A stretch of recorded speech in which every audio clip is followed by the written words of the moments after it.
10 on AM 560, The Answer. Now, from the Signature Bank Studios. Only the biggest stories, only the biggest guests, and only the biggest opinions. This is AM 560, The Answer. Top of the morning, Dan and Amy. One of the other aspects of the discussion on sanctuary states today that's going to be held in front of the House Oversight Committee with our very own Governor J.B. Pritzker, as well as Tim Walz and Kathy Hochul, is the funding of the professional agitators, the anarchists that even the left has recognized. Nancy Pelosi did the other day. Karen Bass, the mayor of L.A., has as well. So, following the money, who is paying for the printed signs that are distributed to quote-unquote protesters? Who is providing the financing to equip those same protesters with bionic shields? Well, one of the people behind this, of course, is a Chicago native of sorts. Neville, he goes by Roy Singham. We mentioned him before. He was a former Chicago software entrepreneur who sold his IT company to a big British private equity concern and for like $750 million, and has used the money he realized to fund all sorts of left-wing organizations, including those that are terrorist or terrorist adjacent. The Party for Socialism and Liberation, that's funded by Singham. They're handing out signs used by protesters against ICE, or in L.A. and elsewhere. He also is a funder of the People's Forum.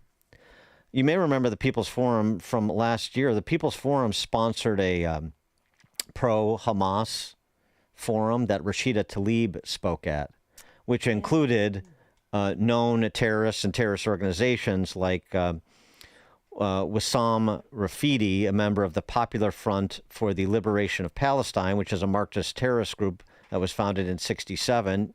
He was there. They were represented. That was funded by hosted by the People's Forum. That's funded by Roy Singham. Kash Patel has opened up, he announced, an investigation into any and all monetary connections between the violent anti-ICE protests in L.A. They want to follow the money, like we talked about with the violence that opened up on college campuses, the students for the SJP chapter, Students for Justice in Palestine, and their connections to terrorist groups or state sponsors of terror. Really interesting. Singham lived in Hyde Park and then Evanston before he decided to go to someplace slightly more free. That would be communist China. And his wife is the founder of Code Pink. Oh, really? Jody Evans. He is, according to a report that was done a couple of years ago by New Lines magazine, he spent almost $65 million funding entities that have advocated for the Chinese government. He has long held an ideological affinity with the Chinese Communist Party, dating to his youthful membership in the League of Revolutionary Black Workers, which was a Mao-influenced group based in Detroit, Michigan. Maybe that's where he happened upon Rashida Tlaib. And then he, after attending Howard, he started this company, made a bunch of money, and has using it to finance professional agitators and propagandists. For more on this aspect of today's discussions in D.C. and other aspects of said discussions, please be joined by Congressman Jim Jordan, of course, representative from Ohio's 4th Congressional District. Representative Jordan, thanks for joining us. Appreciate it. You bet. Good to be with you today. What about investigating these, where the money comes from to finance all of this agitprop and frankly, violence, much, as I said, like we talked about with what was going on college campuses not so long ago and still is on some? Well, this guy sounds like somebody that's probably already being looked at by, the FBI. I don't know, and I'm not saying that should happen, but it sure seems like that is the kind of guy that you want to keep an eye on. And then, of course, if they're financing, the paying for the bricks and the rocks and the stuff that come in that these people are throwing at police officers, banging against cars, throwing off the overpasses, the stuff we've seen in L.A. and the stuff we saw back in the summer of 2020, that's a different issue as well. So I think that makes sense to figure out where the money's coming from for these, the quote professionals who come into these communities and disrupt and do all the damage and harm that they do. Even though the mainstream media calls them peaceful protests. All the harm that they do. Well, that's what's interesting about it. Even these left politicians are sort of referencing them and conceding that these are professionals.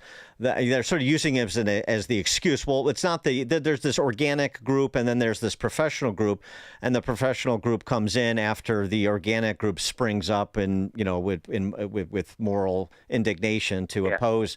But I mean, you're conceding that this has been professionalized, and so if it's been professionalized, then there's somebody that's intending to commit the crimes that have been committed.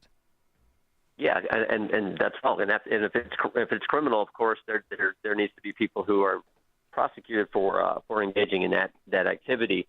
I think the bigger problem too is just these politicians who somehow blame the president, blame the police, blame the National Guard instead of blaming the people who started the protest, and then the professional quote agitators who come in and make things worse. It always seems like the left gets it wrong, gets it backwards, and blames the wrong guy and takes the wrong side. And you see that here. And then it's all compounded, or maybe you all start when you have these states with, like your state, who have these sanctuary policies, which basically says we're not going to, local law enforcement, local law is not going to assist federal law enforcement when they're enforcing federal law. And it's that whole mindset that I think creates the atmosphere for the crazy stuff that you see happening all too often in communities around the country. Well, this Saturday we have No King's Day, and I was wondering if you're going to ask the governors what their state's plan is, just in case protests get out of control. Because here in New York City, Mayor Adams came out 2 days ago and said violence is not going to be tolerated. And our mayor yesterday, I don't know if you heard, came out and told us Chicagoans to resist and to fight back. I don't get some of the things that elected officials say.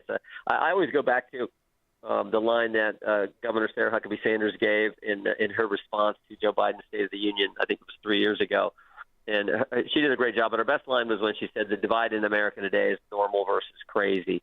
And unfortunately, the left, which now controls one of the major political parties, are crazy. And you can go down the list. I always say it's crazy to defund the police. It's crazy not to have a border. It's crazy to say men should compete against women in sports.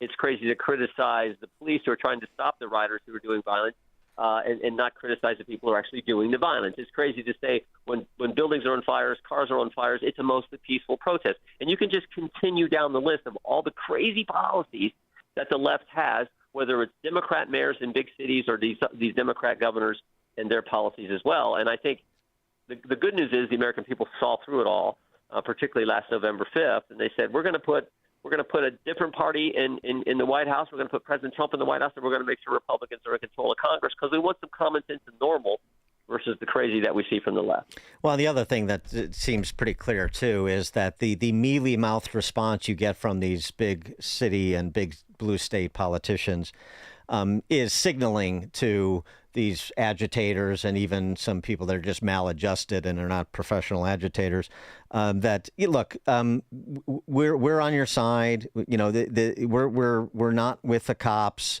We force the cops not to work with ICE, as you just mentioned, and so there's not going to be any real repercussions here. We'll run interference for you, saying it's a couple blocks and a couple bad actors, and so that's encourages them to behave the way they behave.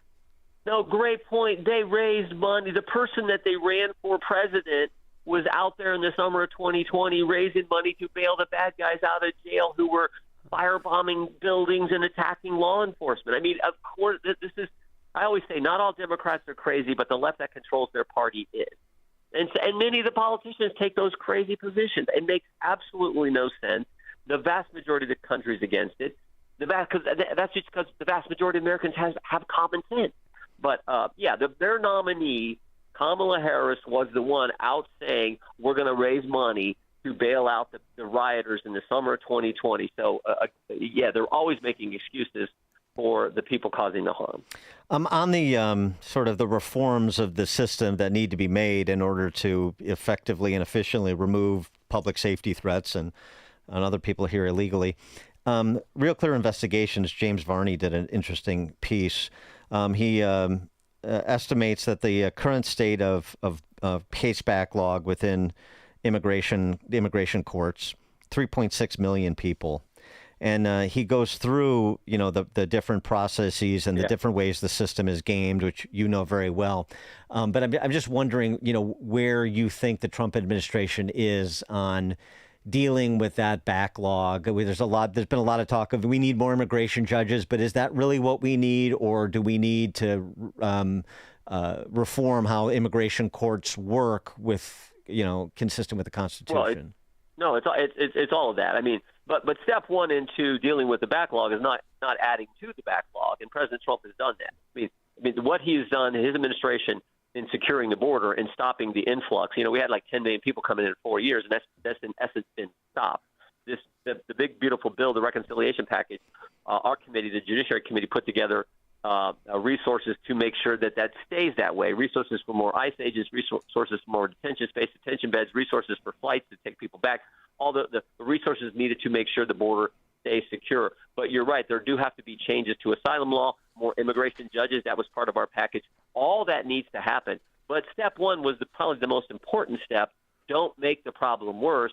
Stop what's happening at the southern border, what took place for 4 years under Joe Biden. And this administration has certainly done that. And you're pleased with the pace, despite all the hurdles, the pace that Tom Homan and the collective effort is going at present? Oh, I think everyone would hope it would go faster, but I think they're doing just a great job and as best they can, because remember, they're getting challenged in court every single day by the left. They're getting these sanctuary states where local law enforcement, and sanctuary cities where local law enforcement is not helping them. They'll send them a detainer saying, can you give us 48 hours notice before you release the bad guy, a guy we know who's here illegally, a guy who's in your jail for some kind of crime. If you're going to release him out, give us a heads up so we can come. And what sanctuary states and sanctuary cities do is they basically say, go take a hike, go pound sand, we're going to let the guy out. And then you got to take more agents, more resources, endanger the public, endanger the law enforcement, and frankly endanger the safety of the migrant when you let them out on the street, and they got to go arrest them on the street with 6 agents or 6 law enforcement personnel when it would only take 1 or 2 to come to the jail, put the cuffs on them, and take them to another facility. It makes absolutely no sense. This whole sanctuary policy phenomenon in so many of these left-wing jurisdictions. Yeah, and that would be a very good topic to get response to from those governors testifying before House Oversight. Right? That's what's happening today at 10 o'clock. So yeah, that'll be, I'm sure, a line of questioning more than once. Well, we talked to Brandon Gill from Texas just a little bit earlier in the show, and I think he has the right approach. Certainly, we know from Pritzker and what we've seen from Tim Walz. Just get them talking. Tell us all about your philosophy when it comes to sanctuary state and how it works and what you think you're accomplishing. The more they talk, the better. Yeah, no kidding. And I hope they talk about money and taxpayer dollars that they've used. Like, how much money have you spent? Yeah. Not a great point. And of course, the old economic principle is money spent here is there's an opportunity cost, because it means you can't spend it somewhere else, tax dollars for other things, and so there's that issue as well. So yeah, I do think that'll be part of the hearing today also. Congressman Jim Jordan from Ohio's 4th Representative, thanks for joining us again. Appreciate it. You bet. Thanks, guys. Take care. Thank you. And he joined us on our turnkey.pro answer line. The more you listen, the more you'll know. This is Chicago's Morning Answer. Morning Answer on AM 560. The Answer. Gain insight into building strong marriages and raising godly children with Focus on the Family with Jim Daly. Each weekday at 11:30 a.m. on our sister station, AM 1160. Hope for your life. Virago is fending off viruses and making America healthy again. Hi, my name is Don.